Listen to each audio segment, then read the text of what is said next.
Thomas decided to start listing. Hi there! VideoGaming Father here with another video review. This time it is going to be a minimalist puzzle platformer called Thomas Was Alone. Will it confirm that the quality gameplay is over the graphics? Can the minimalist presentation keep your attention long enough? Does it hide the complex mechanics under the simple look? Can there be any story in such simple looking game? Let's find the answers to these questions together in this video review.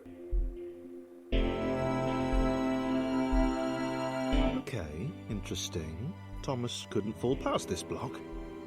Think, damn it, think! What if there was some kind of inverted fall? Some way to... what's the word? Jump. Let's start with the story first. If you take a look around, you probably think, story? Is it kidding me? It cannot be that a game with the graphics that consist of basic geometric shapes, squares, rectangles and triangles has any story. Well, this game is a proof that the imagination does not have any limits. So the game takes place within a computer mainframe where some unspecified event has caused several artificial intelligence routines to run out of control and gain personalities. Each entity is represented by a simple colored shape, but their personalities are much deeper than you would expect. You will find a lot of emotions here. Pride, rivalry, envy, but also the romantics and maybe even love. The key to success is the great narration by British actor and comedian Darren Wallace, whose typical British sense of humor keeps you laughing almost every time he speaks. Even many big games could learn from Thomas Was Alone when it comes to story narration, and it is without any doubts one of the big pros of the game. Now let's have a look how the game is played.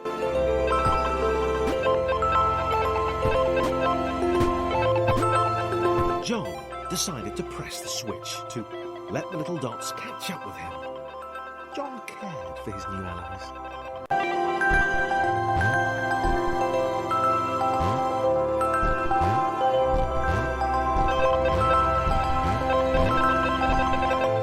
We start with Thomas, who is simple medium-sized red rectangle. And Thomas is, as the name of the game says, alone.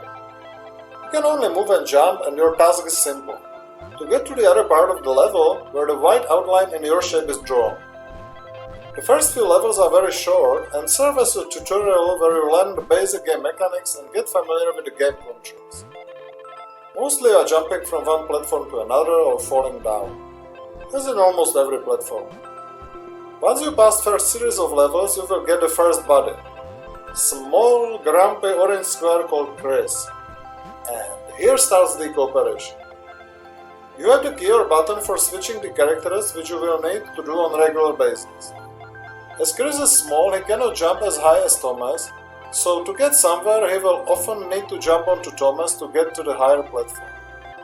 Chris also needs to make it to the outline in his shape, but it might be situated in different part of the level than Thomas is one, so you will need to think of the order of actions first. As you proceed further, the game becomes more complex. Soon comes the switches activating the horizontal or vertical lifts, or creating or moving platforms. And your team will be growing by other characters. Tall yellow rectangle John, who can jump high. Claire, who is big blue square that is slow and can hardly jump, but can float in the water, which is little for other characters. It means that she can be used as a vessel for the others. And another character is Laura, the long red horizontal rectangle that serves as a trampoline when the other characters jump onto her, so everybody can jump higher than. All characters need to cooperate to get to the designated spots. Their cooperation is not something that you would not have seen in many other platformers before. One character needs to get to some switch to activate the lift for the others, or a smaller one needs to jump onto the big ones to get to the higher with their help. On the other hand, there should be more than 10 characters in the game, and I do not recall any platformer with so many unique characters and unique abilities.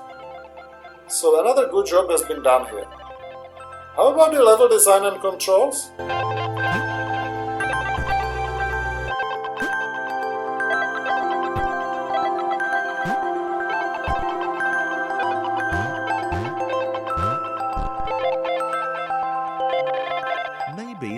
That's what the dots were for.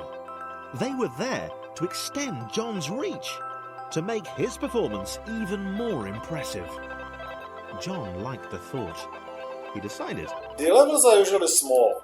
Many of them has just one screen, and the bigger ones have checkpoints at well-chosen places, so you can be sure that you will never be running through the level with the long sectors again and again and again to get to some problematic place. The level design is quite variable. The game changes the short levels with longer ones, the water levels with jumping ones, and also changing the number and types of characters in each level, so I think that you will not get bored anytime soon. The controls are simple and responsive enough. You just need the keys or buttons to move left, right, jump and switch between the characters, and once you have learned how the characters move and what their specifics are, you should not get unpleasantly surprised by unexpected reactions of the control mechanism, as your characters are doing what you want most of the time. And if not, well, it is not a fault of clunky controls, but rather of your clumsy fingers then. So, well done here too.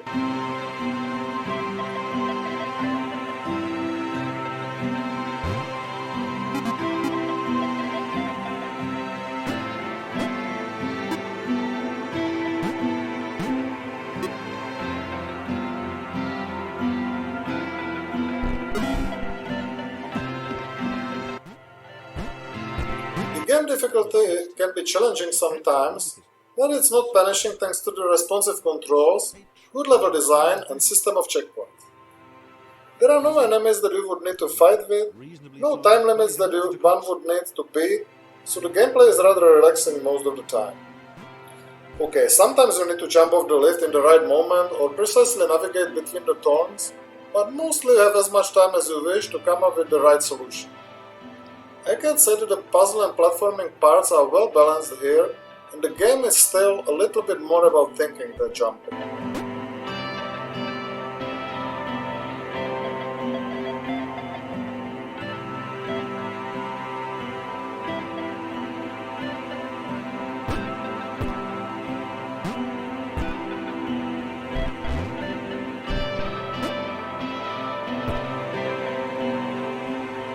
How about the game graphics, sounds and music? Let's start with the graphics. Despite the minimalist presentation, the graphics is surprisingly smooth. You will not find nowadays popular pixel art here. The graphics is in high resolution with the effects on the background and even with some nice features like the object shadows or falling bottom. The environment is usually presented by dark colors. I know that it sounds kind of sterile, but it's actually how I would imagine some kind of program that the main characters are the part of. Sounds are not something that you would hear too much in the game, except of great narration as I mentioned before, and you would not probably listening the soundtrack outside of the game, but the music is presented by, let's say, industrial style that fits the atmosphere and the style of the game.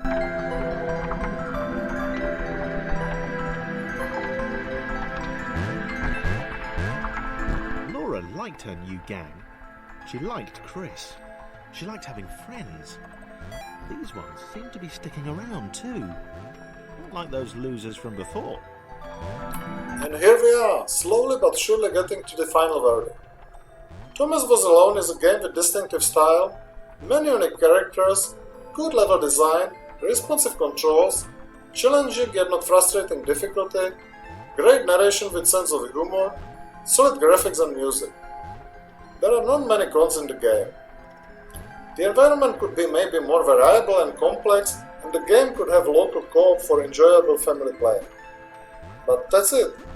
It costs €8, which is okay for what it offers, and if even discounted, it is clear must-have if you are at least a little bit into puzzle platformers. The levels are rather short, and along with balanced difficulty, the game is very suitable for fellow gaming fathers and their, let's say, school-aged kids. I am giving this game thumbs up, and VideoGaming Father indexed 8 plus out of 10. So, get it when you have a chance. Thank you for watching my Thomas Was Alone video review. Please do not forget to get it thumb up if you like it, and also to subscribe to my channel not to miss my new reviews. Hope to see you again!